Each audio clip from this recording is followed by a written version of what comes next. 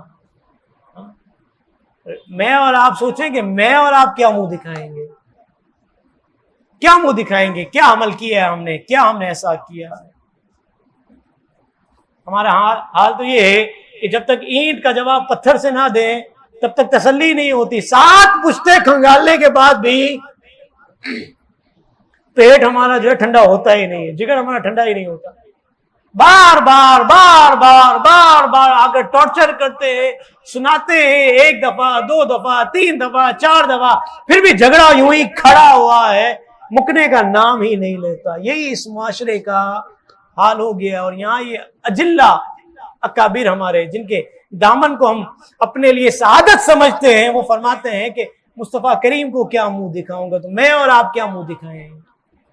لیکن حال یہ ہے کہ جس کی لاٹھی اس کی بھینس، جس کے پاس پاور ہے، جس کے پاس مال ہے، عہدہ ہے، منصب ہے، جو چاہے جس طرح چاہے کرے، رشتے کاٹے، خراب کرے، برباد کرے، خاندانوں کو اجاڑ دے، ان کو کوئی پوچھنے والا نہیں۔ ہم نے کہا دنیا میں کوئی پوچھنے والا نہیں، کل بروز قیامت رب کی بارگاہ میں فیصلے ہونے ہیں۔ جس نے جو کیا ہے اپنا منہ اس رب العالمین کو دکھانے کے قابل چھوڑے، ورنہ وہاں کی شرمندگی برباد کر دے گی۔ اللہ تعالیٰ سے ہم دعا کریں گے اللہ تعالیٰ ہمیں رشتے بنانے والا رکھے، ہمیں رشتوں کو جوڑنے والا بنائے۔ جہاں جہاں خرابیاں ہیں ہم اپنی کوشش کرتے آئیں، کوشش کرتے رہیں اور نتیجہ رب کی بارگاہ میں چھوڑ دیں۔ اللہ تعالیٰ میرا آپ کا ہم سب کا حامی اور ناصر ہو جائے، آمین۔ وما علیہ الا البلاغ المبین۔ مزید اسلامک اور معلوماتی ویڈیوز دیکھنے کے لیے لائک، شیئر اینڈ سبسکرائب کے بٹن کو پریس کرنا ہرگز نہ بھولیں۔